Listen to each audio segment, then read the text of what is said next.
जी, hello दोस्तों, मैं हूँ कमर चीमा और दोस्तों जैसा कि आप देख रहे हैं मेरे साथ मौजूद हैं साजिद ताड़ साहब। ताड़ साहब सबसे पहले तो आपके वक़्त का बहुत शुक्रिया sir. My privilege, Chima, my pleasure. Thank you.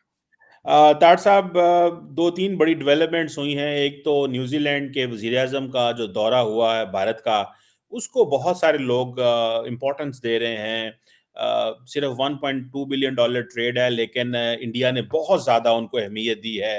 रायज़ीना dialogue में उनको बुलाया है और ताड़ साहब बड़ी डेवलपमेंट इंडिया में ये भी हुई है कि वहाँ पे 20 मुल्कों के फॉरेन मिनिस्टर आए हुए थे रायसीना में, तो वो एक उन्होंने ज़रा उस पे भी ज़रा बात कीजिएगा और इंटेलिजेंस चीफ भी आए हुए थे वहाँ पे, फाइव आइज़ इंटेलिजेंस के चीफ भी आए हुए थे।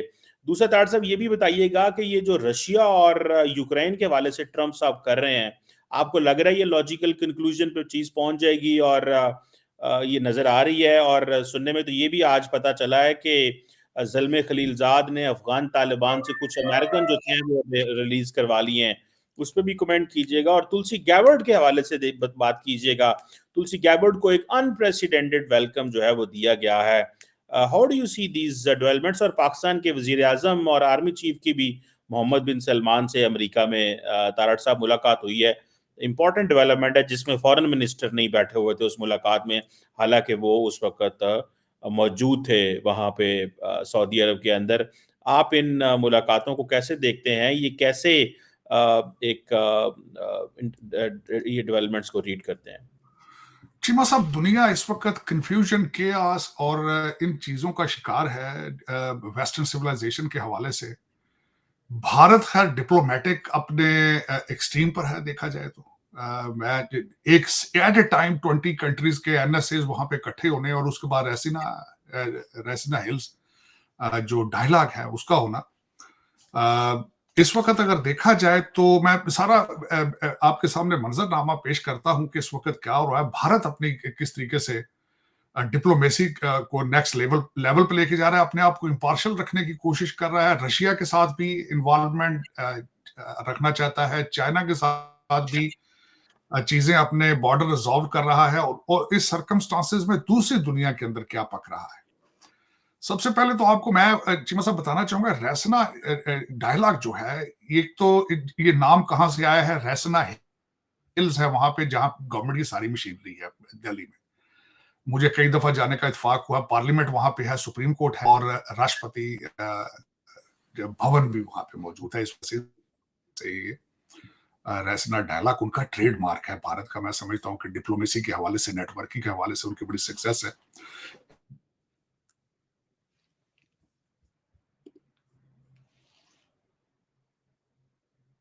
एक फ्लैग इसके जो रिसर्च फाउंडेशन है और उनकी जो फॉरेन अफेयर मिनिस्ट्री है उनके साथ उनकी पार्टनरशिप है। मैं समझता हूँ डिप्लोमेटिकली इट्स ह्यूज। उसकी वजह यह है कि जो न्यूजीलैंड के वहां पे क्रिस्टोफर लक्सान आए हैं, उन्होंने भी कहा है और यह हकीकत है कि मिडिल क्लास ग्रो कर रही है और मिडिल क्लास एजुकेटेड है। ये बहुत बड़ा एज है भारत के पास। चीमा साहब, इसमें आपकी बात बिल्कुल ठीक है कि इतनी बड़ी इंपॉर्टेंस नहीं थी जो चीजें डिस्कस की गई हैं उनके क्रिस्टोफर लैक्सन के हवाले से। और जाती दफा मेरे ख्याल में मैं अगर कहूंगा कि उन्होंने पूरी वो चीजें डिलीवर नहीं की जो भारत की ख्वाहिश थी या होनी चाहिए थी, जो वो नहीं कर पाए। जो चीजें डिस्कस उन्होंने की, फ्री ट्रेड के बारे में डायलॉग की करने की कोशिश की। 1 बिलियन ट्रेड है उसको 10 साल में डबल करने का उन्होंने वादा किया। उन्होंने जो चाइना उनके बैकडोर में आके नेवल एक्सरसाइजेस करता है, वहां उन्होंने नेवल के कॉन्ट्रैक्ट साइन किए कि हम जॉइंट एक्सरसाइजेस करेंगे। कुक आइलैंड जो उनके नजदीक है वहां पे न्यूजीलैंड के पास, जिनके जो मुसलसल इस वक्त they are leaning towards China, उसको डिस्कस किया गया। ये सारे मैटर डिस्कस किया गया और उसके बाद खालिस्तानी एलिमेंट को भी डिस्कस किया गया। अब वो खालिस्तानी एलिमेंट क्या है उसके बारे में उसके साथ एक और खबर भी अटैच हो जाती है। खालिस्तान का जो रेफरेंडम कराया गया था उसको सबसे बड़ा सक्सेसफुल जो उनका था वो न्यूजीलैंड था। बल्कि पन्नू साहब जिसके फाउंडर हैं, उनके भाई वहां गए उस रेफरेंडम में। I am not sure either he is a New Zealander resident और नॉट, लेकिन वो वहां गए और सबसे ज्यादा सक्सेस उनको हुई, जो इस वक्त भारत के लिए काबिल तशवीश है।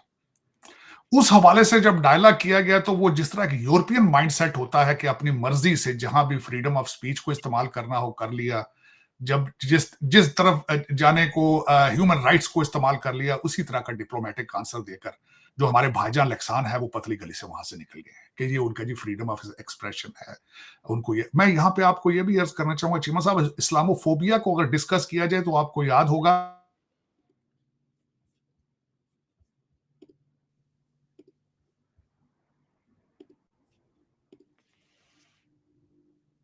से हुई थी जुमे वाले दिन।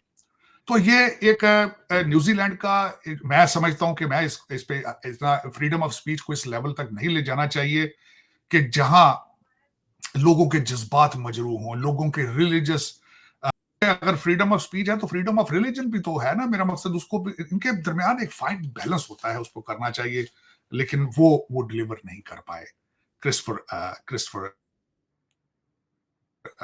अब उसके बाद तुलसी गैबर्ट, दूसरा जो 20 लोग इकट्ठे हैं इस वक्त एनएसए मुख्तलिफ ममालिक के। तुलसी गैबर्ट का पहला, बल्कि किसी भी अमेरिकन हाई प्रोफाइल शख्स का इस पहला दौरा है भारत का। इसमें पहले एक्सपेक्टेड थे कि हमारे आएंगे, लेकिन वो नहीं जा पाए क्योंकि इस वक्त यूक्रेन के हवाले से कई जगह पे मीटिंग्स हो रही है, शायद वो इस वजह से नहीं जा पाए। मतलब मैं बल्कि खालिस्तान के हवाले से साथ जो उसके रेलिवेंट खबर ये थी कि भारत की इस वक्त अमेरिका से ये बातचीत चल रही है कि जो सिखों की जस्टिस फॉर सिख जो है उसको बैन, एक ऑर्गेनाइजेशन बैन की जाए, ये भी डायलॉग हो रहा है उस पर। इसकी खबर थी अगले दिन वॉशिंगटन पोस्ट के अंदर भी। तो ये एक भारत अपनी डिप्लोमेटिक उसको चाहता है कि ये खालिस्तान, आपने देखा है कभी ये हाई कमीशन इंग्लैंड के अंदर, वहां पे उनको भारत के हाई कमीशन पे अटैक करते हैं। कनाडा एक इनका सबसे बड़ा बेस बन चुका है जिसको मुसलसल मिस्टर ट्रूडो की सपोर्ट हासिल थी। लेकिन ये it is on going issue for Bharat, जिसको जो उनको तंग करता है बार बार ऑन द इंटरनेशनल लेवल। अब दूसरी बात है, तुलसी गेबर्ट गई है वहां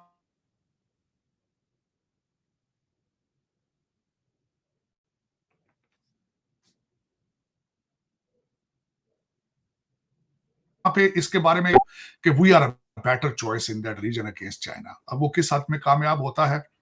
पाकिस्तान के हालात खराब हैं चीमा साहब, वहां पे जो बार बार अगले दिन आपके आर्मी चीफ साहब ने 100 मिनट की स्पीच दी है, उसमें 3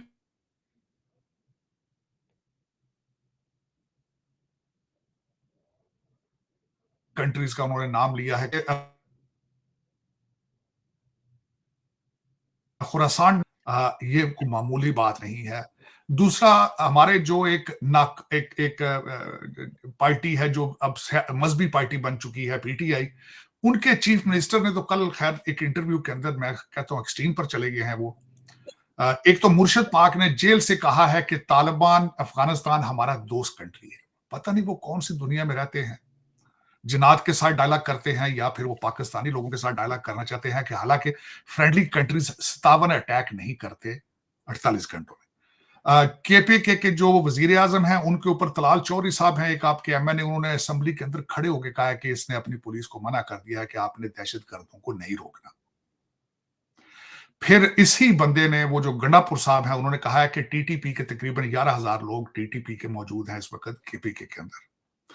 अभी एक सर्वे आया है कि डेली बेसिस पे 9 वाकयात दहशतगर्दी के डेली बेसिस पे हो रहे हैं केपीके के अंदर, जिसमें 3 फौजी डेली बेसिस पे मारे जा रहे हैं और 7 जख्मी हो रहे हैं मुसलसल।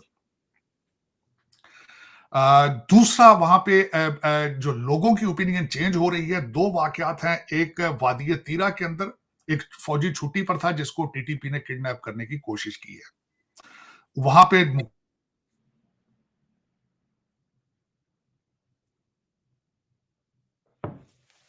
मुकामी लोगों ने और करक के अंदर भी हुआ है जहां पे लोकल लोगों ने सपोर्ट कर। चीमा साहब, 2 चीजें हैं पाकिस्तान के अंदर अब क्या होता है।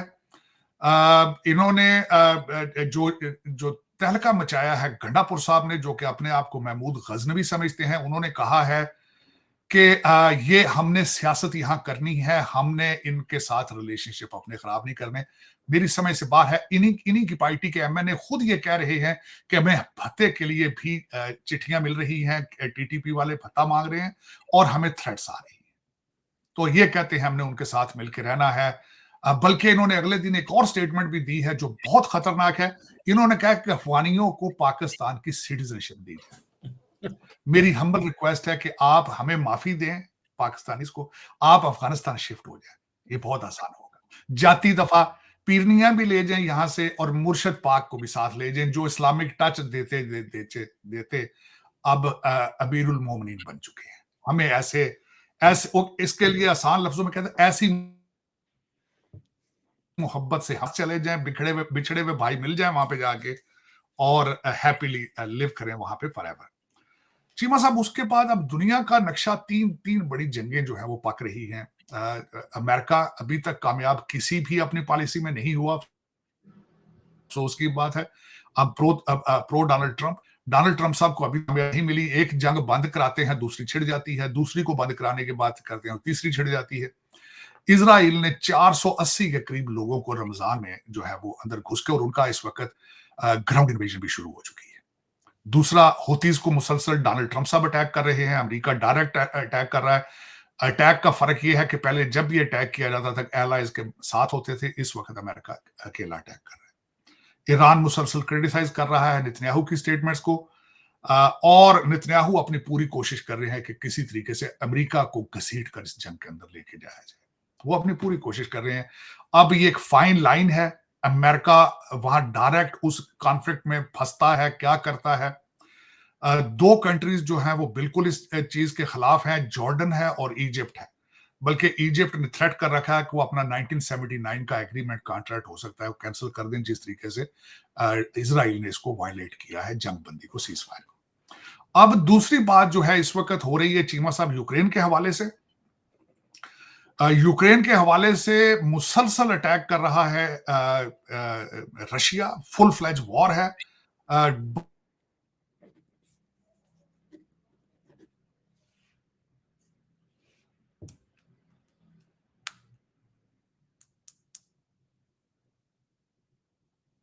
डिफरेंस ऐसा है, जो यूरोप का सबसे बड़ा और दुनिया के टॉप 10 बड़े पावर प्लांट्स में से है, अमेरिका ने उनको कहा है कि प्लांट हम ले लेते हैं, जिसपे प्रेसिडेंट, यूक्रेन के प्रेसिडेंट ने एग्री कर चुके हैं कि आप ले लें। लेकिन आजकल वो प्लांट अभी भी रशिया के कब्जे में है। अब वो रशिया देगा, क्यों देगा, अमेरिका लेगा, कैसे लेगा, लेकर क्या करेगा, ये एक ओपन क्वेश्चन है।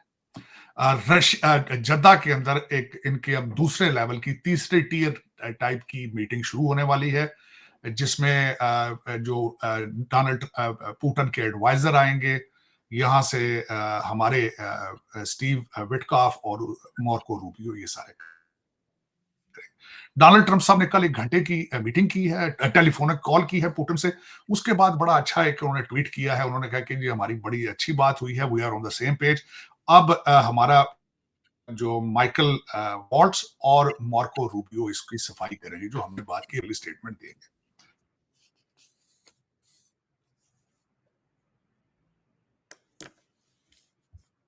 तो है वो मौजूद है यूरोप के अंदर, वो बिल्कुल मुसलसल पैसे मांग रहे हैं यूरोपियन, जिस तरह वो मांग मांग के पैसे कुछ स्विट्जरलैंड जमा करा देते हैं वो अपने अकाउंटों में, कुछ वो दुबई ले जाते हैं। उनका ट्रेडमार्क है कि घूम फिर के पैसा कर,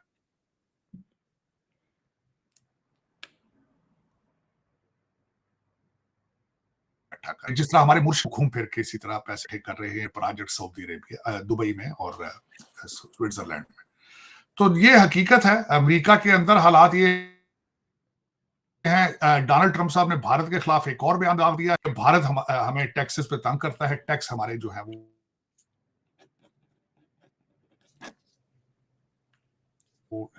कि डोनाल्ड ट्रंप साहब ने अपना एल जो है वो एक हाथ आगे बढ़ाते हैं, 2 स्टेप पीछे चले जाते हैं। तो ये सूरत हाल इस वक्त दुनिया सारी कंफ्यूजन का शिकार है, और अभी तक कोई भी पॉलिसी अगर देखी जा सके तो उसमें कोई इतनी बड़ी पेशरफ नहीं हुई। मैक्सिको टैरिफ, कनाडा, बल्कि कनाडा के जो नए प्राइम मिनिस्टर हैं उन्होंने ऑलमोस्ट जो वो यूरोप जा रहे हैं यूक्रेन के हवाले से, उन्होंने भी कोई तसल्ली बख्श जवाब नहीं दिया। कोई अभी तक पेशरफ नहीं हुई। ये बात देखी जा रही है कि डोनाल्ड ट्रंप और पुतिन साहब की मीटिंग की तैयारियां हो रही हैं, और इस मीटिंग में डिस्कस किया जाएगा कि प्रेसिडेंट शी के साथ किस तरह मिला जाए। जिस तरह मैंने आपको पहले अर्ज किया था कि दुनिया इज योल्टा 2 होगा, या फिर भारत या फिर अमेरिका और रशिया अमेरिका कामयाब हो जाएगा, अभी तक तो लग नहीं रहा कि शायद वो चाइना को आइसोलेट कर सके। लेकिन ये सूरत हाल है चीमा साहब, पाकिस्तान के हालात दिन ब दिन खराब हैं दहशतगर्दी के हवाले से,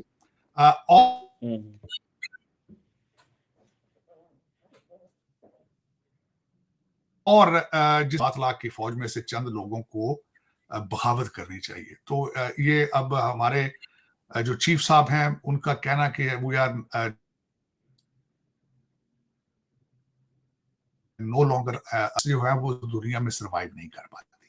और आपने जो अगले दिन मैं छोटी सी मिसाल देना चाहूंगा, आपके हालात ये हैं कि मुर्शद पाक को उन्होंने कहा जी कि इनका टीवी और अखबारें बंद हैं। मुर्शद साहब ने ये कंप्लेन की है। साथ ही जेल हुकाम का एक बंदा उसी वक्त भाग कर अंदर गया इनके सेल में और अखबार उठा के बाहर लिया। उसने कही ए अखबार पे ही निकल। तो वो तक मैं समझता हूं हो सकता होता जितना वो कामयाब जेल अडियाला जेल के अंदर से है। आज तक किसी लीडर को इतनी स्पेस नहीं दी गई आज तक हिस्ट्री। कल बल्कि एक और छोटा सा मैं बयान करना चाहूंगा कि मुर्शद पाक का तो चूरन बिकता है जो मर्जी, खट्टा मीठा जो छोड़े वो बिक जाता। कल उन्होंने कहा जी कि देखें याहिया खान कितना अच्छा आदमी था, अयूब खान कितना अच्छा था, किसी की औरत को नहीं पकड़ा। मेरी बीवी जेल में क्यों है? तुम्हारी बीवी ने इस्लामाबाद पे अटैक किया मुर्शद पाक, उसने पूरे लश्कर को लेके अटैक किया था। मुजीबुर रहमान का इशारा करते हो, मुजीबुर रहमान की बच्ची सियासत में आई है उसके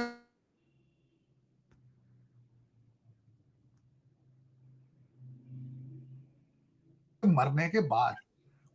आवारा बच्चे बड़े खूबसूरती से उसका चूरन खाते हैं। मैं हैरान हूं, इसे बिल्कुल याद नहीं है 16 किलो हीरोइन सनाउल्लाह की भूल चुका है। ये भूल चुका है कि इसके दौर में नवाज शरीफ के सामने खड़े करके उसकी बच्ची को अरेस्ट किया गया था। इसको ये भूल चुका है कि इसने मरियम नवाज के दरवाजे तोड़वा के पुलिस से पकड़वाया था। और अब कहता है कि वो घरेलू औरत है। जो औरत पिशावर से निकलकर लाखों के हिसाब से एक जुलूस लेकर तकरीरें करके कि तुम पठान हो, तुम दलेर हो, गजवा ये गजवा खान, चलो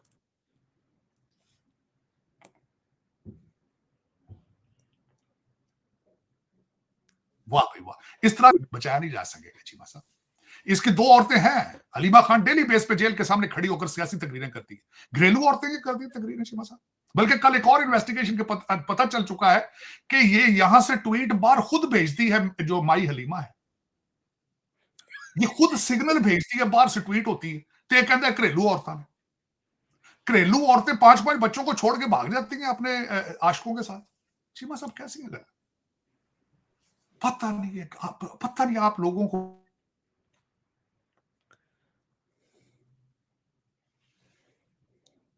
क्या हो चुका है, आपकी दवाई क्या है मेरी समझ से बाहर। पठान हूं घर वाड़ के मार दे जे पे हर शहर च चीमा साहब आईजी पुलिस के बाहर घर के स्नाइपर बैठे हैं। इस्लामाबाद कैपिटल है, मैं बताना नहीं चाहूंगा, कैपिटल है। कैपिटल में अगर इंस्पेक्टर जनरल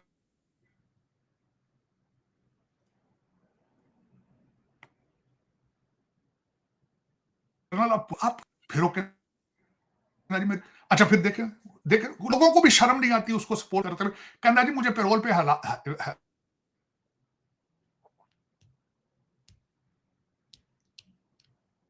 जिनके जिनके साथ शेक नहीं करते थे तुम, जिनके साथ आज तक तुम किसी स्टेज पर नहीं बैठे उनके साथ।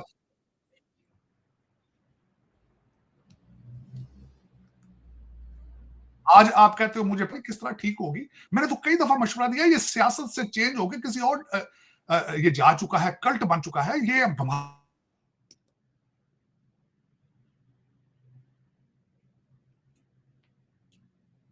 है।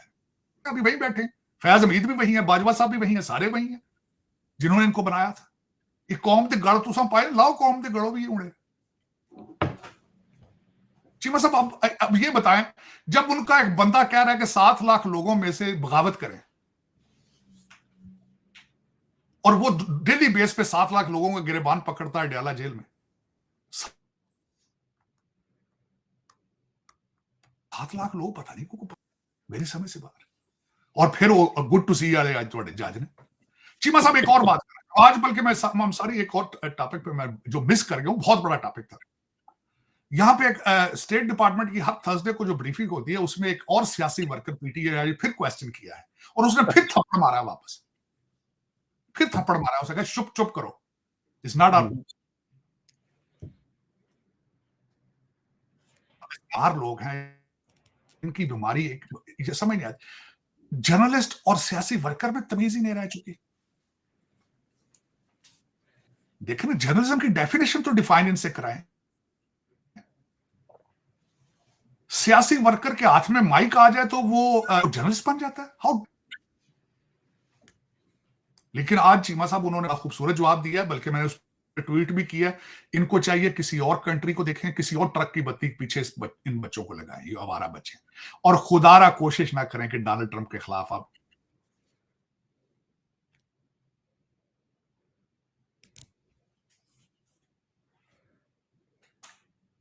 ट्रोलिंग शुरू कर दें। तो अपने आप को भी बचाएं, अपने स्टूडेंट भी बचाएं, अपनी ट्रेड को भी बचाएं। लेकिन आप तो हर बचाना चाहते नहीं, आप तो चाहते हैं खान नहीं तो पाकिस्तान नहीं। आप तो शायद ट्रोलिंग शुरू कर दें कि पाकिस्तान घेरा टाइट हो जाए, लेकिन ये कि घेरा टाइट होगा तो फिर आपका भी घेरा टाइट होगा। पाकिस्तान गिरा तो आप भी गिरेंगे, आप बाहर से नहीं आए, आप भी उसी कंट्री में रहते।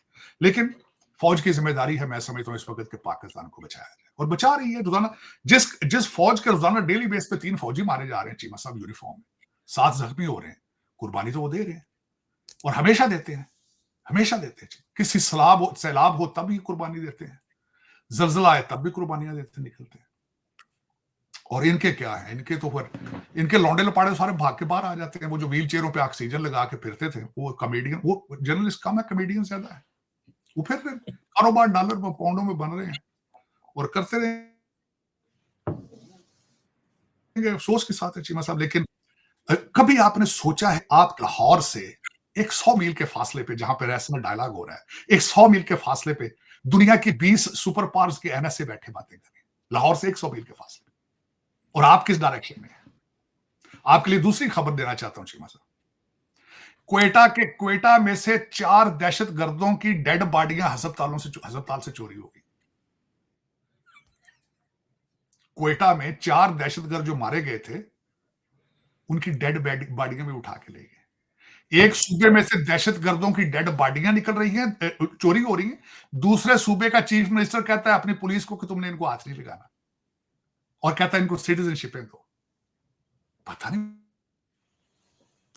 फिर आप किस डायरेक्शन में जाना चाहिए, किस चीज का इंतजार कर रहे हैं, स्टेट किस चीज का इंतजार कर रही है? मेरी समझ से, मेरी ये समझ से बिल्कुल बाहर है कि स्टेट अब वो जिस तरह के अख दी चटियाई वेख के फैर मारना है, वो पता नहीं अख दी चटियाई का इंतजार कर रहे हैं की कर रहे डॉक्टर साहब ये बात तो सही है कि दहशतगर्दों की डेड बॉडीज लेके भाग गए लोग, ये भी हमारे लिए एक शर्मिंदगी का बायस है। डॉक्टर साहब ये जो पाकिस्तान के वज़ीर-ए-आज़म का दौरा है सऊदी अरब, आप इसको कैसे देख रहे हैं? और आर्मी चीफ मौजूद थे, सागदार फॉरेन मिनिस्टर नहीं मौजूद, और सऊदी अरब साइड से मोहम्मद बिन सलमान और उनके भाई डिफेंस मिनिस्टर मौजूद थे। कोई बड़ी प्लानिंग हो रही है, कोई बड़ी चीज़ है, आप इसे कैसे रीड करते हैं कि जिस मीटिंग के अंदर फॉरेन मिनिस्टर को जो है वो वहाँ पे गए भी हैं लेकिन उनको शामिल नहीं किया गया? What do you make of that sir? Cheema साहब, अगर मैं एक न्यूट्रल सा क्वेश्चन करूं फॉरेन मिनिस्टर के हवाले से, हमारे जो फॉरेन मिनिस्टर इस वक्त पाकिस्तान का, क्या वो एबिलिटी रखते हैं किसी भी इंटरनेशनल लेवल के डायलॉग में बैठ के कोई पाकिस्तान की तरफ से कंट्रीब्यूट कर सके, पार्टिसिपेट कर सके? एक तो वो अकाउंटेंट है, उनकी स्पेशलिटी नहीं है। हाँ, उनकी खूबी क्या है, वो रिश्तेदार है नवाज शरीफ साहब के, तो उसकी वजह से तो बैठना कोई क्या, वो खुद ही समझते होंगे शायद, हो सकता है कि गल करनी तो सरकार, हो सकता है क्योंकि has nothing to do with it, is not relevant to begin with। दूसरा चीमा साहब, शहबाज शरीफ साहब भी वहां पे गए। शहबाज शरीफ साहब का भी देखा जाए तो क्या कोई रोल अदा किया है उन्होंने? क्या वो सियासी जो मंजरनामा है उसमें किसी भी सियासी पार्टी के साथ वो डायलॉग कर पाए हैं? मौलाना फजलुर रहमान तो उनके कंट्रोल में नहीं है, कभी इधर तो कभी सजे तो कभी उनके तो अपना पार्टी के। चीमा साहब, ये बूढ़े लोगों की पार्टी है जिनके ट्विटर अकाउंट नहीं है, ना उनकी प्रेजेंस फेसबुक पे है। जो 75 साल का बंदा है वो इनके साथ है। ये सिर्फ और सिर्फ खा पी सकते हैं बैठ के, और इस तरह की बातें, they are living in 1970s 80s। ये जियाउल हक दौर से बाहर ही नहीं आ पाई ये पार्टी। हाँ, मुलाकात किसकी हुई है? आर्मी चीफ साहब की और एमबीएस की मुलाकात है। मैं उसके बारे में चाहूंगा कि उसके बारे में बात की जाए। होगी, इस वक्त पाकिस्तान अगर सर्वाइव कर रहा है, सिर्फ एक वाहिद शख्स है आपके general Asim Munir. That is the only personality who's holding the country together or who's doing it. Otherwise आपके देखें जी, मैं समझ ये आपके इजलास हुआ है, कहते हैं जी वो फलाने बुगती को नहीं आया, फलाना नहीं आया, खान नहीं आया, फलाना नहीं आया। चीमा साहब ये आ भी जाते तो क्या होना था? ये आ भी जाते तो क्या होना था? नहीं आए तो क्या हुआ है? चीमा साहब मैं मिसाल देना चाहूंगा इन लोगों की। कल आपके एक और स्कैंडल निकला है 1956 से, जो चाइनीज आपने तोशा खाना से जो चाइना ने आपको गिफ्ट दिए थे, वो भी आपने इन्हीं लोगों ने चोरी की है, ये जो असेंबली वाले थे। देख ले, कल स्कैंडल निकला ये। तो चीमा साहब ये नॉन सीरियस लोग, नॉन नेशनलिस्ट लोग, और दूसरा इनके साथ कौन है? अनइलेक्टेड रूलिंग एलीट है, जिसमें जुडिशरी है ब्रिटिश एजेंट ने छोटे छोटे जेडे 25,000 डुअल सिटीजन। अब इनसे आप कहता का मुस्तकबिल ये संवारे, ये पाकिस्तान ठीक रेलिवेंट। कल आपके, बल्कि एक और बड़ी बात है, अब तो खैर इन्हें पता है the party is the army, army chief. तो कल परसों तो उसके खिलाफ भी इन्होंने साजिश की है, उसकी बच्चियों के पासपोर्ट निकाल के रखे हैं इन्होंने, हाँ। तस्वीरें निकाल के कौम के सामने रखी हैं। ये होता है चीमा साहब जब आप सॉफ्ट स्टेट हो। Soft state. तार साहब ये जो चीफ ने, तार साहब आप जिस तरह आप भी वैसे ये बात अक्सर करते थे, ये जिस तरह ऐसी पोले पोले लगे हैं काम नहीं बनना, वो आर्मी चीफ ने ये कहा है कि हार्ड स्टेट बनना चाहिए पाक। कई लोगों को कहना ये है कि हम पहले सिक्योरिटी स्टेट हैं, ये हार्ड स्टेट से क्या मुराद है, हम क्या करेंगे तो हम हार्ड स्टेट होंगे। मैं बताता चीमा साहब, मैं हालांकि पाकिस्तान में नहीं, फिर जुडिशरी को कहा जाए कि आप सियासी नहीं वर्कर हैं, आप जज हैं। दूसरा, जर्नलिस्टों को कहा जाए कि सियासत में रहना है तो रह लो, अगर जर्नलिस्ट बनना है। यही नहीं है चीमा साहब। फिर एक पीरनी को निकाला और उसको हमले की इजाजत दी गई इस्लामाबाद। फिर एक सूबा उनके हाथ में दिया जिससे वो मुसलसल सियासत कर रहे हैं, पब्लिक फंड्स का रॉन्ग इस्तेमाल कर रहे हैं। आप हार्ड स्टेट नहीं है, आप नहीं, बिल्कुल नहीं। चीमा साहब, दर हकीकत इस तरह अब टाइम आ चुका है अमेरिका के अंदर भी चेंज करने का, क्योंकि जजेस, अनइलेक्टेड जजेस, रूलिंग एलीट डोनाल्ड ट्रंप का रास्ता रोक रहे हैं। डोनाल्ड ट्रंप इस चीज का आगाज करेगा। ये जो गुड टू सी यू वाले जज है ना, ये इनकी भी सफाई यही अमेरिका से शुरू होगी चीमा साहब। यहीं से तरीका निकाला जाएगा इन जजों को भी कहना कि तुम कानूनी फैसले करो, सियासत में ना आओ। अगर आना है रिजाइन देके इलेक्शन लड़ लो। ये जिनकी बीवियां और बच्चे सामने बैठ के ताली आते हैं ना, जब ये फैसले सुनाते हैं, वो जज नहीं है, वो वर्कर। जो बीवी को बुलाते हैं तो उसको बुलाते हैं कि आओ मैं आपके मुर्शिद का फैसला सुनाने लगा हूं, तो तालियां पेश की जाए। तो चीमा साहब, ये अब ये आपको स्टेप उठाने पड़ेंगे, वरना आप अब सर्वाइवल मोड में है। इन हैप्पी नाम है पाकिस्तान जो है, डेली बेस पे 3 माओं के बच्चे डेली यूनिफॉर्म में मर रहे हैं चीमा साहब, जिनके बारे में पीटीआई के लौंडे लपाड़े ने कहा है कि मरते तुम हो, तुम्हारे सीनियर एंजॉय कर रहे हैं। अब वो सीनियर को सोचना होगा कि लौंडा लपाड़ा रोकना किवें।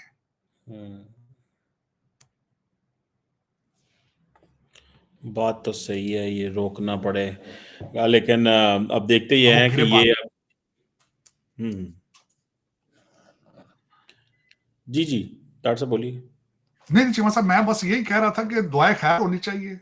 दूसरा, मैं बल्कि यही कह रहा था कि अब देखें आने वाले दिनों में क्या फैसले आते हैं, यूक्रेन की जंग का क्या बनता है। बड़ी जंगें जो इस वक्त कॉन्फ्लिक्ट दुनिया में इस वक्त जो चल रहे हैं चीमा साहब, उसमें ना सिर्फ मैंने बल्कि भूल गया हूं,